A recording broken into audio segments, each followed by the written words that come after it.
Dear students, welcome back. Bihar PGT 2023 political science. ये paper मुझे मेरे स्टूडेंट ने भेजा था। थैंक यू, बहुत सारे स्टूडेंट ने भेजा है। ये एग्जाम मुझे लगता है 1 महीने पहले करीब हुई थी। ये पीजीटी टीचर मतलब जो 11th 12th में पढ़ाते हैं और जो पोस्ट ग्रेजुएट क्वालिफाइड होते हैं उनके लिए बहुत अच्छी अपॉर्चुनिटी निकली थी। और बिहार पब्लिक सर्विस कमीशन ने ये टेस्ट लिया था। इस पेपर को मैंने देखा था तो मैंने सोचा था कि मैं इसको एनालाइज करूंगा, लेकिन बीच में काफी चीजें हो गई। तो चलिए आज शुरू करते हैं और काफी कुछ इससे सीखने को मिल सकता है। वैसे कुछ क्वेश्चन थोड़े उटपटांग हैं, थोड़े वेग हैं, कुछ रॉन्ग आंसर भी है, लेकिन इसके बावजूद भी इन्होंने जिस टाइप के क्वेश्चन सेलेक्ट किए आप देखेंगे कि वो आपको काफी नॉलेज दे के जाते हैं किसी भी एग्जाम के लिए। So let us begin Bihar PGT 2023 political science.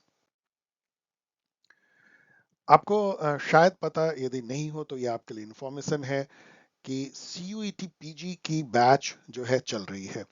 अब मैं आपको क्यों बता रहा हूँ, क्योंकि आप हो सकता है सेट दे रहे हो, यूजीसी नेट की तैयारी कर रहे हो, असिस्टेंट प्रोफेसर पीजीटी या एनी अदर एग्जाम। क्योंकि अभी केवल यही एक बैच जो है पॉल साइंस हेल्प की चल रही है। और अभी लेवल ऐसा है कि सभी एग्जाम का लेवल लगभग एक है। तो यदि आप यूजीसी नेट की भी प्रिपेयर कर रहे हैं तो आपको मैं सलाह दूंगा कि आप इस बैच को ज्वाइन करें। और जब यूजीसी नेट की बैच स्टार्ट होगी, जो कि शायद कुछ दिन में होगी, मे बी नेक्स्ट मंथ या नेक्स्ट टू नेक्स्ट मंथ, तो आपको उसमें फ्रीली शिफ्ट किया जाएगा। यदि आप इसको ज्वाइन करना चाहते हैं तो आप मेल कर सकते हैं इस मेल आईडी पे, जो आपको अब तक याद हो गया होगा, paulsciencehelp@gmail। तो इस पे आप भेजें अपनी क्वेरी, अपने नेम, टेलीग्राम मोबाइल नंबर, फिर आपको आगे गाइड की जाएगी। यदि आप रिसोर्सेज ढूंढ रहे हैं तो आपको पता है, और यदि नहीं पता तो ये बहुत ही बड़ी इंफॉर्मेशन आपके लिए है कि सबसे जो अच्छे रिसोर्सेज हो सकते हैं वो ई बुक फॉर्म में, ऑफ कोर्स हार्ड बाउंड नहीं है, बिकॉज ये सस्ते होते हैं, आसानी होती है पढ़ने में, इसलिए अमेजन पे अवेलेबल हैं ये सारे बुक, जिनकी कि यहाँ भी लिंक दी गई है और डिस्क्रिप्शन जो वीडियो की होती है वहाँ क्लिकेबल लिंक है। और यूजीसी नेट की गाइड जो आप लोगों ने काफी पॉपुलर बनाया है वो इंस्टा मोजो पे पीडीएफ वर्जन में है। अब चलिए हम लोग क्वेश्चन आंसर का दौर करते हैं शुरू। 71 से इसलिए स्टार्ट होता है कि इसके पहले लैंग्वेज एंड जनरल नॉलेज की क्वेश्चन थी। 70 और 71 से लेके 150 तक तो करीब 80 क्वेश्चन हो गए। चलिए तेजी से देखते हैं इन 80 क्वेश्चन को।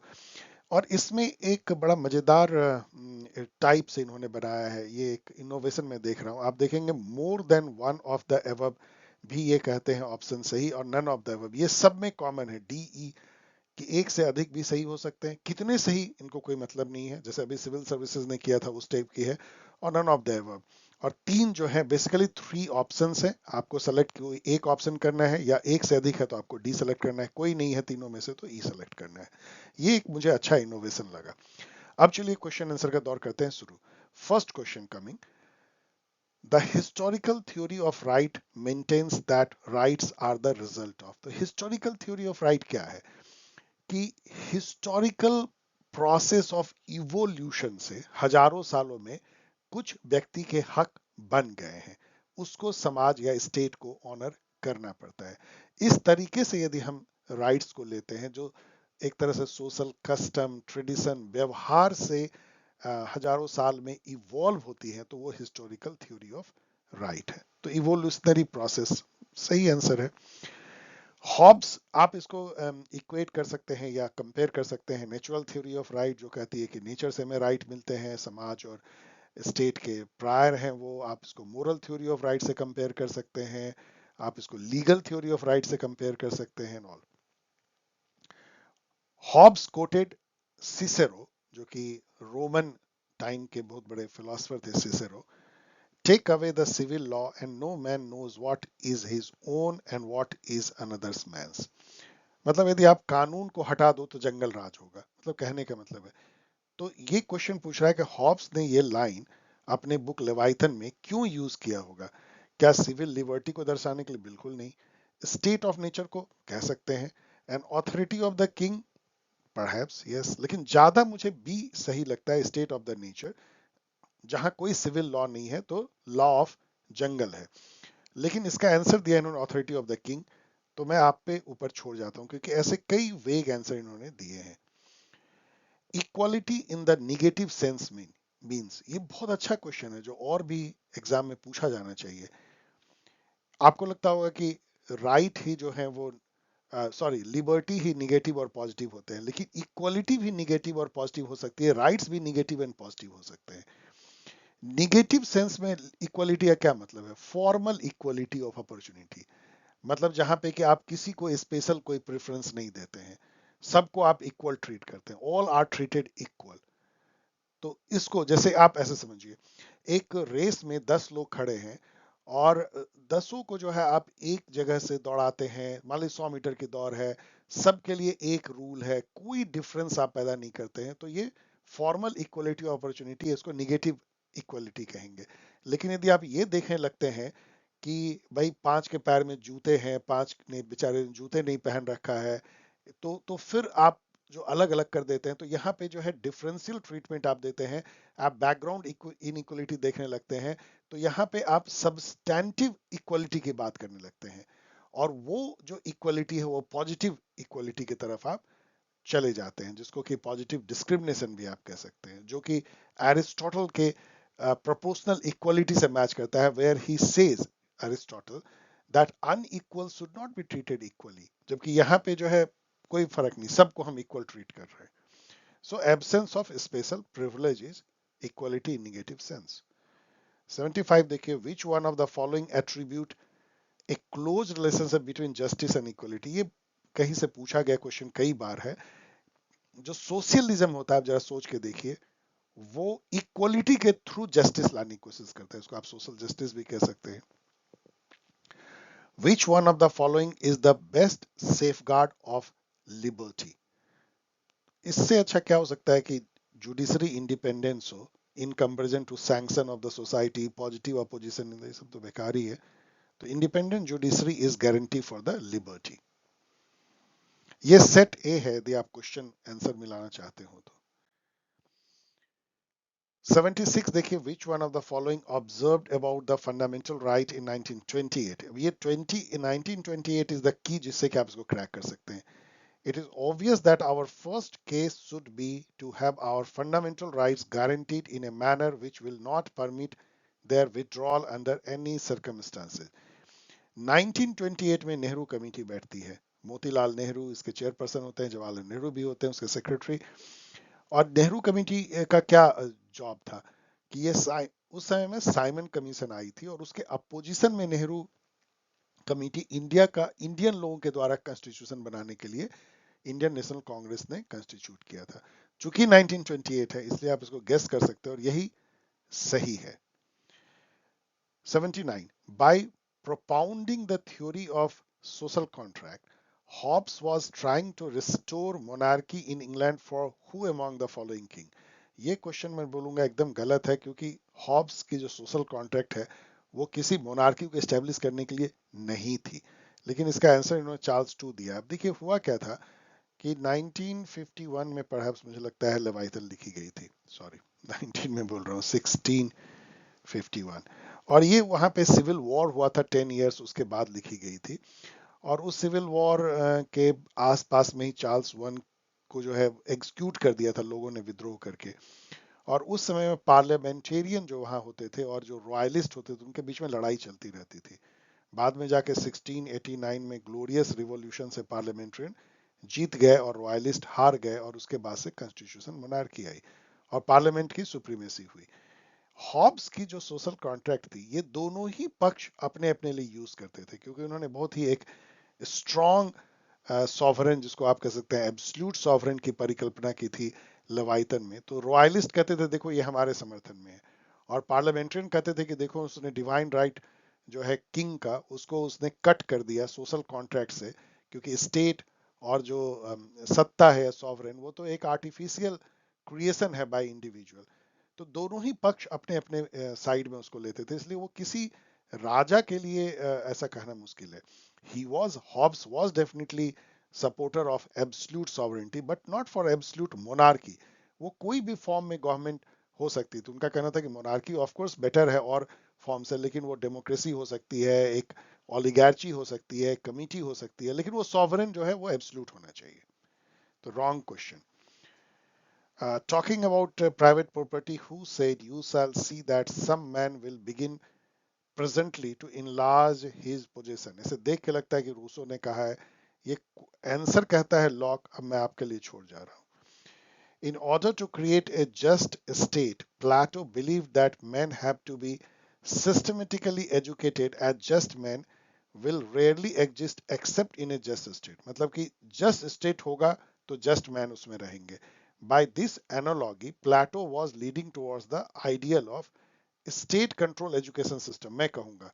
लेकिन ये कहते हैं नहीं, फिलोसफर किंग। आपके लिए छोड़ जाता हूँ। ये सब बहुत इसमें वेग आंसर है, लेकिन डोंट वरी, बहुत आगे बहुत अच्छे अच्छे क्वेश्चन भी है जिसमें वेगनेस नहीं है। Who propounded the theory of scientific socialism? जैसे ये सब बहुत आसान भी है और बहुत डेफिनेट इसका आंसर है कार्ल मार्क्स। क्योंकि ये जो दूसरे सोशलिस्ट थे उनको ये यूटोपिक सोशलिस्ट ये और एंगल्स ने करार दिया था, अपने को scientific socialist. Which one of the following is sometimes equated with individualism? दो क्वेश्चन इंडिविजुअलिज्म पे है। तो इंडिविजुअलिज्म लिसेज फेयर को मतलब कि ऐसा स्टेट जो इकोनॉमिक मैटर में, इवन सोशल मैटर में भी इंटरफेयर ना करे, मतलब मिनिमलिस्ट स्टेट, मूक दर्शक बना रहे, तो लिसे फेयर स्टेट कहते हैं। तो ये सही है। यूटिलिटेरियनिज्म का इंडिविजुअलिज्म सीधा रहता नहीं है, नो, तो ये ए होगा। And individualism believe that state should perform a few function, yes, but better answer है minimum functions. A few function, only those function which people ask to perform, नहीं। तो सी इज बेटर आंसर। तो दो आप देख सकते हैं। Individualism is the core of liberalism. Liberal thought जहां से निकलती हो इंडिविजुअलिज्म में, मतलब इंडिविजुअल ऑटोनॉमी होनी चाहिए, एक इंडिविजुअल एंड है अपने आप में, स्टेट समाज सब उसके लिए एक तरह से मीन्स है, उसके लिए ही बने हैं। इंडिविजुअलिज्म जो है वो राइट्स को, नेचुरल राइट को मानेगी और ये कहेगी कि स्टेट का रोल मिनिमल होना चाहिए। Who among the following regarded democracy as the tyranny of the majority? Not only Alex de Tocqueville, जिन्होंने डेमोक्रेसी इन अमेरिका नाम की फेमस बुक लिखी, लेकिन जेएस मिल ने भी जो है tyranny of majority क्वाइन किया था। Who said about communism that it's like a hat which has lost its shape because everyone wears it? ये क्वेश्चन भी गलत है। इसका सही जो कोट है वो है socialism, not communism. Socialism is like a hat that has lost its shape because everybody wears it, और ये कहा है सीईएम जोड ने। तो पता नहीं, तो कम्युनिज्म लिख के इन्होंने सब गड़बड़ कर दिया है। 86 देखिए, power in a democratic society requires control and the greater the power the more need for control. ये लाइन बहुत मजेदार है, लेकिन इसका आंसर इन्होंने एलडी वाइट दिया है, I don't know. A money bill can be introduced in a state of India only in Lok Sabha and state legislative assembly.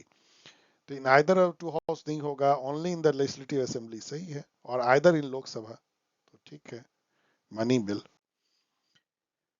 85, which amendment to the constitution of India was prompted by Golaknath case? ये अब भी just जो exam हुई है दिसंबर UGC net, उसमें ये question पूछी गई, सेम क्वेश्चन। सो आप देख सकते हैं कि कैसे एक एग्जाम से दूसरे एग्जाम में क्वेश्चन पूछे जाते हैं। तो ये 24th अमेंडमेंट 1971 में आई थी, जिसमें कि असल में गोलकनाथ केस में सुप्रीम कोर्ट ने ये कह दिया था कि कोई भी amendment under article 368 will be considered as law under article 13(2) which state that कोई भी यदि लॉ पार्लियामेंट बनाती है और वो फंडामेंटल राइट को इन्फ्रिंज करता है तो वो नल एंड वाइड होगा। उस बेसिस पे सुप्रीम कोर्ट ने ये डिसाइड कर दिया कि पार्लियामेंट को फंडामेंटल राइट अमेंड करने की पावर है ही नहीं। इसको ओवरकम करने के लिए इंदिरा गांधी गवर्नमेंट ने 24th अमेंडमेंट लाया। 91, the number of states and union territory in India under the linguistic division of state in 1956। 1956 में 7th अमेंडमेंट के थ्रू जो ए बी सी डी चार ग्रुपिंग थी कॉन्स्टिट्यूशन में, उसको रीअरेंज करके 14 स्टेट और 6 यूनियन टेरिटरी बनाया गया था। अब तो बढ़ते बढ़ते आप जानते हैं कितने स्टेट हो गए हैं, कितने, 28, एंड यूनियन टेरिटरी 6, 7, 8 काउंट कर लीजिएगा। Who reserves the power to extend और restrict the jurisdiction of high court in India? Of course parliament, केवल पार्लियामेंट को ये पावर है कि बाय लॉ वो एक हाई कोर्ट को दूसरे स्टेट की भी जुरिस्डिक्शन दे सकती है, यूनियन टेरिटरी का दे सकती है। मैंने वो आर्टिकल लिखा है 231 में। पार्लियामेंट बाय लॉ जो है 2 स्टेट के लिए कॉमन हाई कोर्ट बना सकती है। 230 में किसी यूनियन टेरिटरी को भी उसका जुरिसडिक्शन दे सकती है। तो इसमें से कोई भी नहीं है, ना कि प्रेसिडेंट, गवर्नर, स्टेट लेजिस्लेचर, तो none of this. Parliament, the chairman of the public accounts committee of the parliament is appointed by speaker of the lok sabha। ये बहुत ही अच्छा और इंपॉर्टेंट क्वेश्चन जो कई एग्जाम में पूछा जाता है। 89 देखिए, the constitution of India contains how many schedule. ये सब आसान क्वेश्चन है लेकिन important. Zonal council in India were provided under the, तो zonal council state reorganisation act में ये लिखा गया था कि हर जोन में एक काउंसिल होगी और इसका चेयर जो पर्सन होंगे कौन, not prime minister, home minister, और मेंबर उस जोन के चीफ मिनिस्टर्स होंगे for coordination, better coordination among state and centre. एक और जो मैकेनिज्म है वो आर्टिकल 263 के 3 है, जिसको कहते हैं inter state council. Inter state council के जो प्रेसिडेंट हैं, सॉरी, जो चेयरपर्सन होते हैं वो प्राइम मिनिस्टर होते हैं। द आईएएस ट्रेनिंग स्कूल, जिसको लबासना कहते हैं, वो ओरिजिनली कहाँ स्टेब्लिश हुआ था मुझे नहीं पता था, लेकिन ये आंसर बता रहा है न्यू दिल्ली। आप इस पे और रिसर्च कर सकते हैं। अभी वो मसूरी में है। An amendment to the constitution regarding the creation of new state will require, देखिए कई जो अमेंडमेंट है वो अंडर आर्टिकल 368 नहीं होते हैं। उसको एक तरह से प्रॉपर अमेंडमेंट माना भी नहीं आ सकता है, और वो सब सिंपल मेजोरिटीज होते हैं। कुछ मैंने यहाँ दिया है, लाइक एडमिशन और establishment of new state, formation of new state, alteration of area boundary or names of existing state, abolition or creation of legislative council, citizenship, इन सब को सिंपल मेजोरिटी से पार्लियामेंट अमेंड कर सकती है। एंड अगेन मैं कह रहा हूं कि these amendment will not be considered amendment under article 368, simple majority. 95, McMahon line is the bone of contention between, ये भी आसान क्वेश्चन है लेकिन इंपॉर्टेंट। इंडिया एंड चाइना के बीच का जो लाइन है मैकमहल लाइन है, और उसी को लेकर के इंडिया चाइना में विवाद हुआ था। तो जब यह लाइन की बात आ रही है तो कुछ और लाइन देख लीजिए। इंडिया और पाकिस्तान के बीच का जो लाइन है उसको कहते हैं रेडक्लिफ लाइन। इंडिया और बांग्लादेश के बीच में भी वही लाइन है, उसको भी रेडक्लिफ कहते हैं। पहले तो वो ईस्ट पाकिस्तान था। ईस्टर्न और वेस्टर्न दोनों बाउंड्री में रेडक्लिफ लाइन है। और अफगानिस्तान और पाकिस्तान के बीच का जो लाइन है उसको डूरंड लाइन कहते हैं। 96 है, the covenant of the league of Nations drafted during the peace negotiation after the first world war was composed of how many articles। तो सिंपल वे में कि जो लीग ऑफ नेशन थे उसके जो चार्टर था उसमें कितने आर्टिकल थे, तो उसमें 26 आर्टिकल थे, याद कर लीजिए। तो जब यह आर्टिकल की बात ही हुई है तो जो यूएन की जो चार्टर है उसमें 111 आर्टिकल है, ये भी याद कर लीजिए। In which crisis the UN general assembly restored to uniting for peace resolution. ये बहुत ही फेमस क्वेश्चन है कि कोरियन जो वॉर हुआ था 1950s में 2-3 साल, उसके बाद यूएन ने एक रिजोल्यूशन पास किया था, उसको कहते हैं यूएन जनरल असेंबली रिजोल्यूशन 377 ए। और वो क्या था, उसका नाम था यूनाइटिंग फॉर पीस रिजोल्यूशन। उसमें यूएन जनरल असेंबली ने यह कहा था कि यदि UN security council veto system के चलते या अदर कॉन्फ्लिक्ट के चलते कोई पीस लाने का निर्णय ना ले पाए, जो अभी नहीं ले पाए, वो यूक्रेन में, गाजा में कहीं नहीं ले पाए, तो यूएन जनरल असेंबली मूक दर्शक नहीं बैठेगी, वो पीस के लिए कुछ ना कुछ करेगी। लेकिन ये कुछ हुआ नहीं, क्योंकि आपको पता है कि यूएन जनरल असेंबली एक टूथलेस पावरलेस ऑर्गेनाइजेशन है, जस्ट लाइक पार्लियामेंट है वो यूनाइटेड नेशन की। असली जो उसकी सरकार है वो यूएन सिक्योरिटी काउंसिल है, और वहां तो वीटो चलता है, तो यूएन जनरल असेंबली के पास कुछ भी पावर नहीं है। तो ये ऐसे ही रह गया एक तरह से। 99 देखिए, rule of law is implicit in the constitution of India in article. Again ये वेग है, क्योंकि रूल ऑफ लॉ इम्प्लिसिट ऐसे देखा जाए तो रूल ऑफ लॉ आर्टिकल 14 में है, equality before law, the state shall not deny to any person equality before law और the equal protection of the law within the territory of India. लेकिन यहाँ पे 14 तो है नहीं, तो किस में इम्प्लिसिट है? 21 राइट टू लाइफ में तो हो नहीं सकता, right to freedom of speech या फ्रीडम में नहीं हो सकता, तो 17 में इम्प्लिसिट हो सकता है। लेकिन इसका आंसर इन्होंने जो है नन ऑफ दिस दिया है। आई डोंट नो क्या कहना चाहते हैं। ये आर्टिकल 17 मैंने यहाँ दे दिया है, एबोलिशन ऑफ अनटचेबिलिटी। देखा जाए तो ये भी एक तरह से रूल ऑफ लॉ ही है।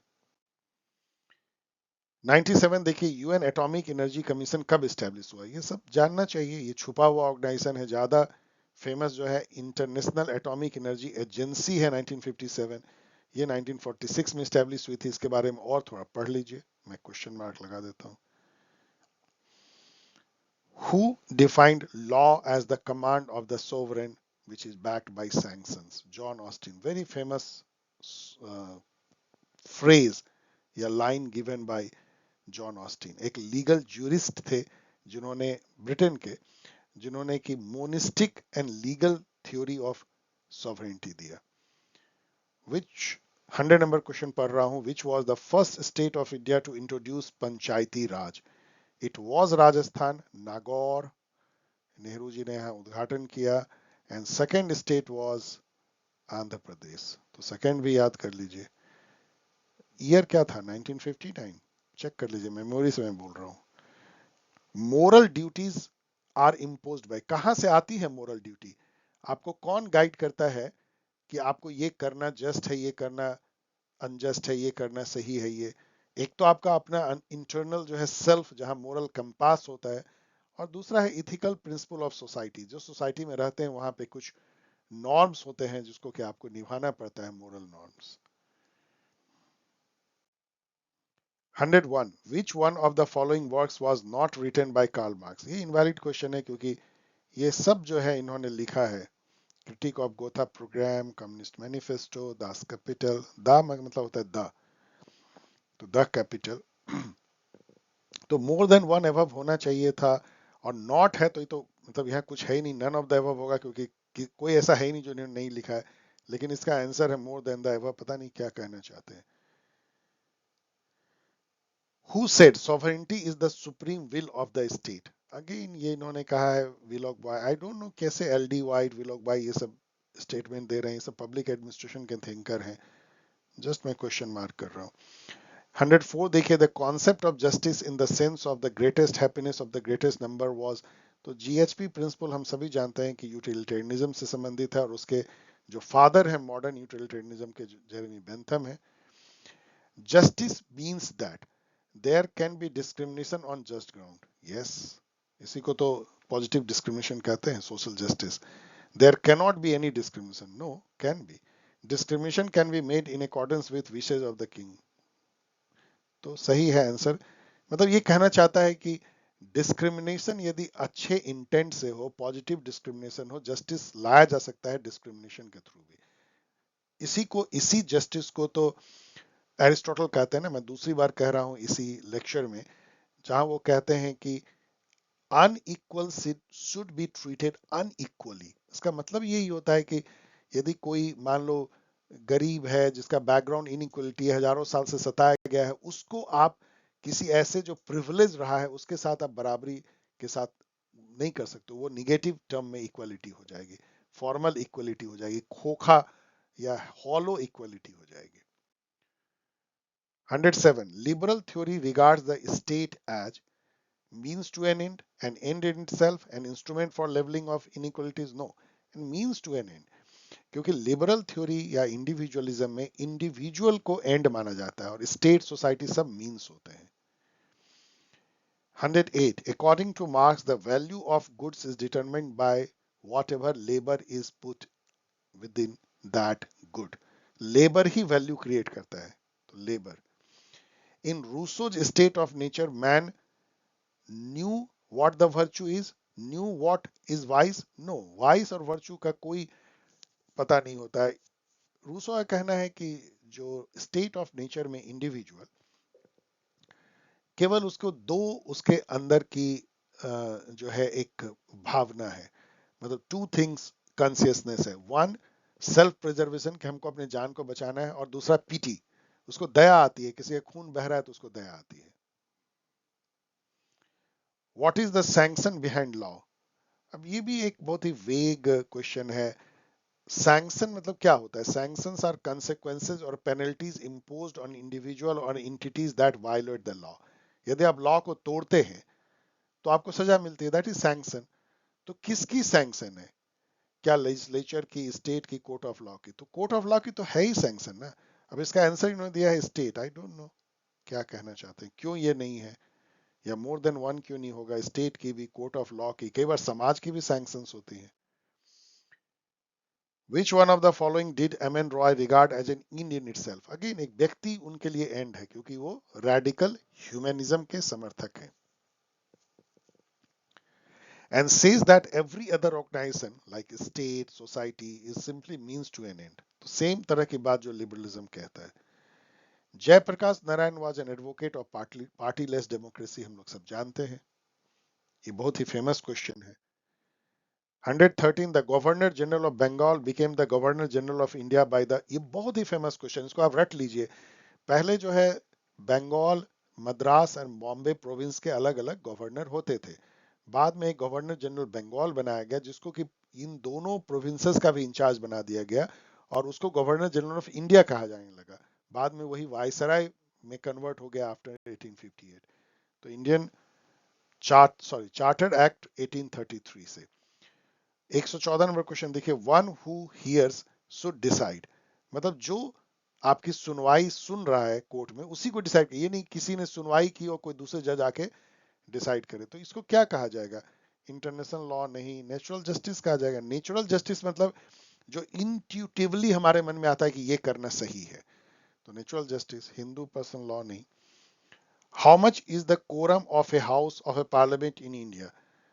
तो आर्टिकल 100 कहता है कि कोरम जो है वो 1/10 होगा। मतलब मान लीजिए कि 545 मेंबर हैं, तो 54, तो करीब 55 मेंबर यदि लोकसभा में है तो इसका कोरम पूरा होगा। नहीं तो हाउस को एडजॉर्न करना पड़ेगा स्पीकर को। मान लीजिए लोकसभा, राज्यसभा में 240 मेंबर बैठे हुए हैं, तो 24 होने चाहिए।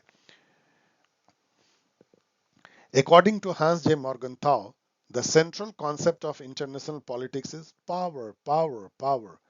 रियलिस्ट, तो पॉलिटिक्स अमॉन्ग नेशन उनकी बुक है मॉर्गनथाउ के, the struggle for power and piece.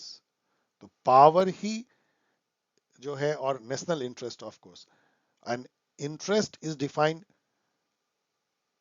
in terms of power. Who said the God who gave us life gave us the liberty at the same time?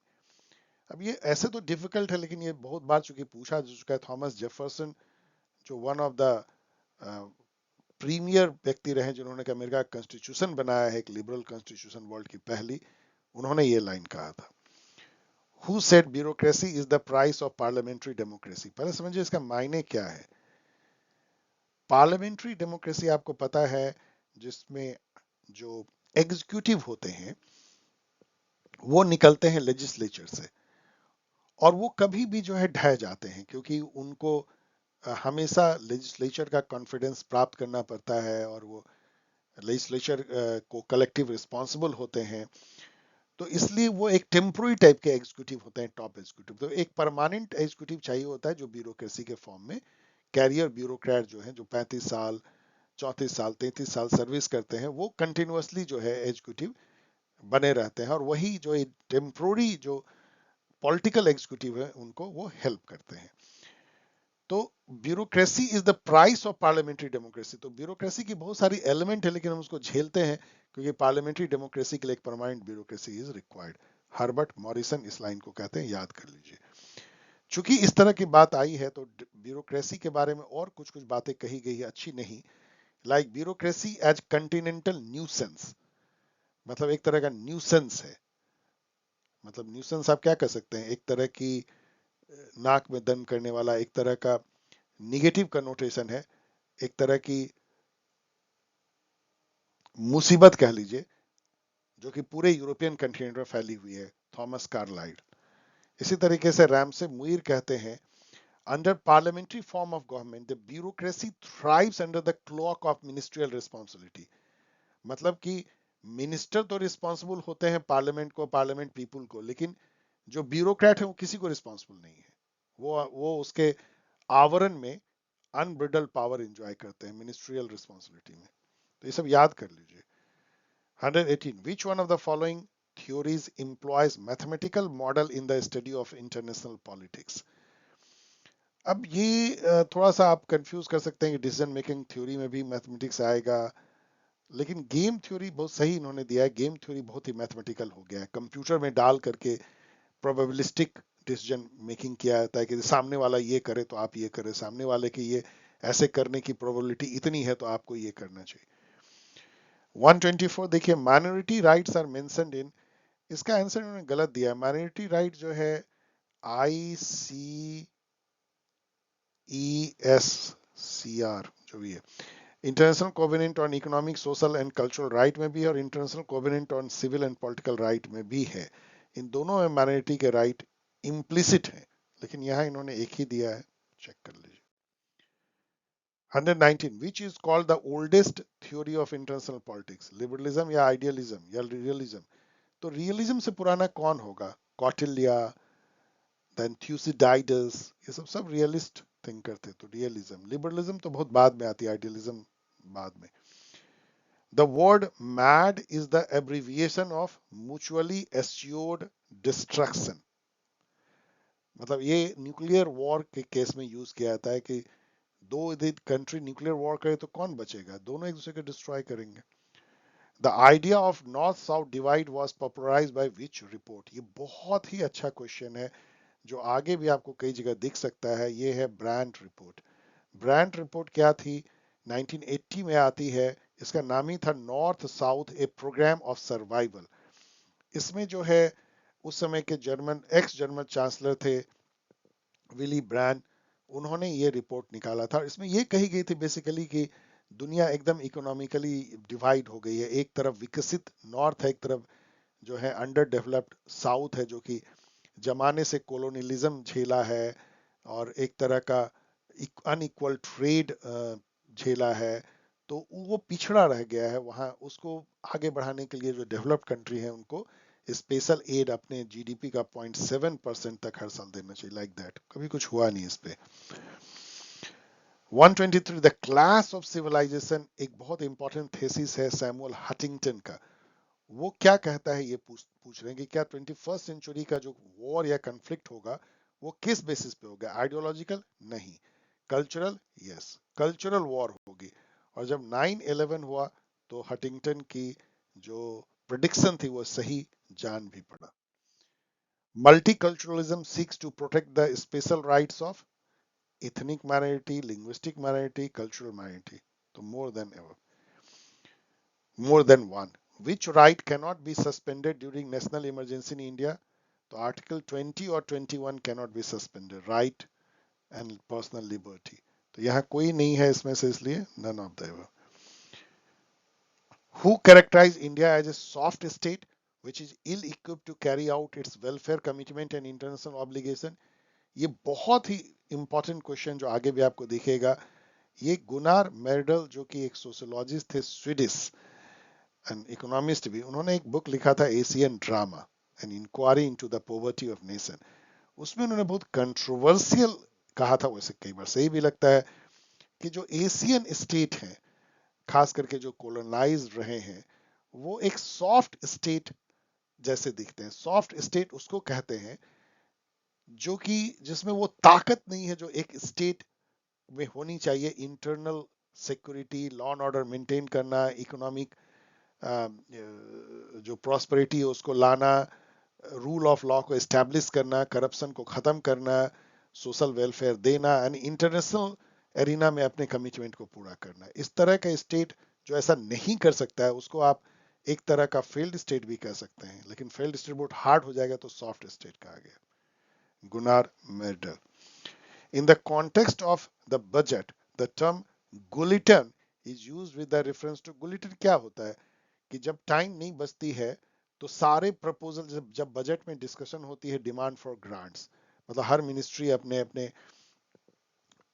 साल भर के जो budget होते हैं उसके डिमांड रखता है और उसको पार्लियामेंट में बहस की जाती है। मान लीजिए शाम में 6 बज गया, पार्लियामेंट को बंद करना है लोकसभा को, और उसी समय में सारे प्रपोजल पे डिसाइड करना है, तो एक ही बार में ब्लॉक वोट के थ्रू कि भाई चलो अब ये 10 मिनिस्ट्री का जो है सीधा हाँ या ना में जवाब दौर कर दिया था, इसको गुलिटिन कहते हैं। So it is vote for demand के लिए गुलिटिन यूज किया जाता है जब समय खत्म हो जाए, तो इसको रट लीजिए गुलिटिन को।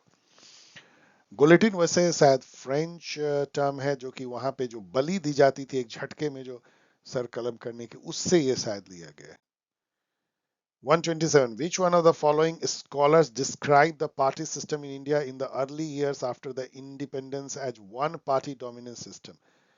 तो ये रजनी कोठारी ने ये किया था, मॉरिस जॉन्स ने भी किया था। यहाँ तो मॉरिस जॉन्स नहीं है, तो रजनी कोठारी। यहाँ चूंकि मैरिन वेनर और ये सब दिख रहे हैं, तो इन सब के बुक को भी देख लीजिएगा, दोनों बहुत इंपॉर्टेंट थिंकर है।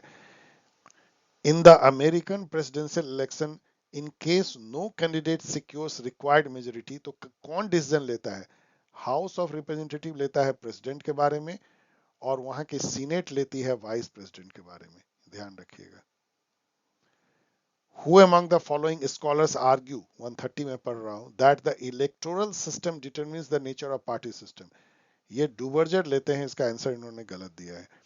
उनका कहना था कि एफपीटीपी जो इलेक्टोरल सिस्टम होती है, it generally results into two party system. ये इंडिया में भी होता हुआ दिखता है, वेस्ट बंगाल में भी देखिए, तेलंगाना में देखिए, यूपी में देखिए। Which one of the following, Karnataka में भी, which one of the following according to Mahatma Gandhi is an essential principle of satyagraha? तो infinite capacity for suffering, truth, non-violence, तो obviously more than one of them. 131. In which year was the Pitt's India Act enacted that provided setting up a board of control in Britain to exercise control over East India Company in India? तो ये 1784 में आया था, 11 साल बाद, जबकि regulating act जो है, देखिए पलासी की लड़ाई और बक्सर की लड़ाई के बाद जो है दीवान बन गई ईस्ट इंडिया कंपनी और वो शासन करने लगी। लेकिन इंग्लैंड के पार्लियामेंट को ये फील हुआ कि एक कंपनी को एक कंट्री पे शासन करने देना ठीक नहीं है, उसको रेगुलेट करना चाहिए। उसके लिए 1773 में रेगुलेटिंग एक्ट आई, और एक जो है कंट्रोल टाइप का करने की कोशिश की गई। गवर्नर गवर्नर ऑफ बंगाल का एक पोस्ट भी क्रिएट किया गया, इस टाइप की काफी चीजें की गई, गवर्नर जनरल भी बनाया गया परहैप्स। लेकिन उसमें बहुत सारी खामियां थी, तो 11 साल बाद एक पिट्स इंडिया एक्ट लाया गया, जो कि रेगुलेटिंग एक्ट के खामियों को दूर करता है। रेगुलेटिंग एक्ट ने एक सुप्रीम कोर्ट भी कलकत्ता में बनाने का प्रस्ताव दिया था, और कुछ बनाया भी गया था। तो regulating act is the foundational act जिससे इंडिया में अंग्रेजों का शासन शुरू हुआ। 132. The first effective attempt by the nationalists for drafting the constitution of independent India may be traced to the दूसरी बार नेहरू रिपोर्ट आ रहा है 1928, Motilal Nehru, during whose viceroyalty was the repressive act also known as the gagging act enacted? ना Curzon, ना Ripon, ना Morley, ये थे Lord Liton, जिनके time में 78 में 1878 में वर्नाकुलर प्रेस एक्ट आया था। मतलब उसमें यह था कि कोई भी यदि वर्नाकुलर मतलब लोकल लैंग्वेज की न्यूज़पेपर मैगजीन होगी, तो सरकार उसको पहले देखेगी, उसको पास करेगी, तभी आप बांट सकते हो। एक तरह का प्योर सेंसर था वो। इसको गैगिंग एक्ट कहा गया। गैग मतलब आपके मुंह को बंद कर दिया जाए। Lord Liton. 136. Who among the following was the first president of the All India Trade Union Congress that was established in 1920? तो पहले तो ये क्वेश्चन आपको एक बहुत बड़ा इंफॉर्मेशन देता है कि all India trade union Congress 1920 में स्टैब्लिश हुआ, और फिर पूछता है कि उसके प्रेसिडेंट कौन थे, तो लाला लाजपत राय। ये बताता है, मैंने चेक नहीं किया है, चेक कर सकते हैं आप, लेकिन ये इंपॉर्टेंट इंफॉर्मेशन है। 133 देखिए, which one of the following acts deprive the presidencies of Bombay and Madras of their law making power? अब ये कहता है सेम वही चार्टर्ड एक्ट ऑफ 1833, जिसने कि बंगाल के गवर्नर जनरल को मद्रास और बॉम्बे प्रेसिडेंसी का भी इंचार्ज बना दिया। तो हो सकता है उसने पावर छीन लिया हो, लॉ मेकिंग पावर, क्योंकि उसको सबऑर्डिनेट बना दिया गया। तो चेक कर लीजिएगा। The Simon commission invasion India, कैसा उन्होंने इसको देखा? क्या यूनिटरी या फेडरल, किस टाइप के कॉन्स्टिट्यूशन बनाए जा रहे थे? इसको आप इसलिए गेस कर सकते हैं कि प्रोविंशियल ऑटोनॉमी की बात कांग्रेस करती रही थी, तो शुरू से इंडिया इतना लास्ट था कि इसको फेडरल ही बनाना था, तो साइमन कमीशन ने फेडरल ही रिकमेंड किया होगा। आप ऐसा गेस कर सकते हो, सही यही है, एक फेडरेशन। और उसी की बाद में राउंड टेबल कॉन्फ्रेंस होती है साइमन कमीशन के रिपोर्ट पे, और 1935 का जो एक्ट बनता है वो एक फेडरल एक्ट बनता है। द मेन 137 देखिए, the main message of the realist theory in international politics क्या है? To adopt that policy which enhances the power of a nation, of course power के बेसिस पे, to know other nations interest to avoid conflict, ये भी है, क्योंकि national interest and power. तो देखिए, यदि आप दूसरे नेशन का इंटरेस्ट को नहीं ध्यान में रखेंगे तो ऑलवेज आपको लड़ाई होगी। तो रियलिज्म ये नहीं कहता कि दूसरे के इंटरेस्ट को नजरअंदाज करो। तो more than once, cooperation accommodation तो लिबरलिज्म में आ जाती है। 138, in which of the following federations does the second chamber, जैसे अपने यहाँ राज्यसभा है, second chamber have equal representation from the state? Is very good question. USA में भी इक्वल है और ऑस्ट्रेलिया में भी इक्वल है, इंडिया में अनइक्वल है। इंडिया में पॉपुलेशन के बेसिस पे है। तो राज्यसभा में आप देखेंगे कि कोई स्टेट से एक मेंबर जा रहा है, किसी से 30 जा रहा है, यूपी जैसे। तो लेकिन जो यूएस में और ऑस्ट्रेलिया में हर स्टेट, चाहे वो छोटा स्टेट हो बड़ा स्टेट हो, इक्वल नंबर ऑफ रिप्रेजेंटेटिव जाते हैं सीनेट में। तो more then ever. 139, parliamentary supremacy is a definite features of the political system of UK. Who will say else? Which one of the following statement is not correct in the American federal system? The power of states are undefined but they are not unlimited. चलिए इसको आप अभी hold कर लीजिए। The residuary power are vested in state, ये बिल्कुल सही है। And the federal government can change the name and territory, not at all। इस टाइप की लिबर्टी वहां पे नहीं है। तब आपको चुनना होगा कि बी होगा या डी होगा, लेकिन ज्यादा चांस है कि स्टेट को वहां ज्यादा पावर है, तो इसलिए इन्होंने जो आंसर दिया है वो सही है, more than one. The German chancellor कैसे चुना जाता है? अब देखिए, हम लोग के इंडिया में इसको लेके बहुत ज्यादा लोग अवेयर नहीं है कि जर्मन चांसलर है क्या और कैसे चुना जाता है। कई लोग तो ये सोचते होंगे वो प्रेसिडेंट है। पहले तो आप ये समझिए कि जर्मन एक पार्लियामेंट्री डेमोक्रेसी है, जस्ट लाइक इंडिया। और वहां पे जो लोअर हाउस है, जैसे अपने यहाँ लोकसभा, उसको हम बुंडसटैग कहते हैं। बुंडसटैग जो है वो इलेक्ट करती है चांसलर को, जो कि प्राइम मिनिस्टर है बेसिकली, आप उसको नाम जो भी कह लीजिए। लेकिन इंडिया से थोड़ा अलग ये है कि चूंकि वहां पे mix member representation electoral system है, वहां पे किसी एक पार्टी को कभी मेजोरिटी आती नहीं है, तो कोलिशन गवर्नमेंट बनती है। और एक बहुत जद्दोजहद के बाद जो है, जो कोलिशन में जो सबसे बड़ी पार्टी होती है, उसके लीडर को जनरली चांसलर के रूप में बुंडसटैग चुनती है। और फिर प्रेसिडेंट वहां के, जैसे इंडिया के जैसे ही nominal head of the state, जो नॉमिनल पावर वाले होते हैं, वो चांसलर को अपॉइंट करते हैं, जो बहुमत दल का नेता होता है। तो बहुत ज्यादा इंडिया से मिलता जुलता है। तो बुंडसटैग। Which one of the following about the constitution of UK is correct? UK has a unitary constitution, सही है। The parliament is considered sovereign, तो यदि पार्लियामेंट सॉवरेन होगी तो वहां जुडिशियल रिव्यू लगभग नहीं के बराबर होगा, क्योंकि तभी तो पार्लियामेंट सॉवरेन होगी। लेकिन फिर भी चूंकि दो सही है, तो more then one ever. Which one of the following provisions of the 73rd constitutional amendment is voluntary provision? तो 3 tier पंचायती राज तो मस्ट है। 1/3 रिजर्वेशन जो वुमेन के लिए, SC ST रिजर्वेशन भी, लेकिन reservation for backward classes optional है, तो सही है। अच्छा question. The concept of charismatic leadership in the context of differentiating power from authority was put forward by। Power and authority को वेबर ने अलग किया।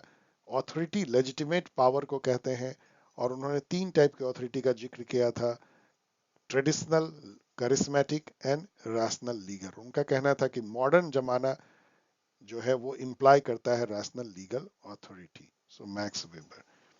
148, according to Chester Bernard, the executive in an organization is of critical importance because of which of the following functions? अब ये question भी वेग है।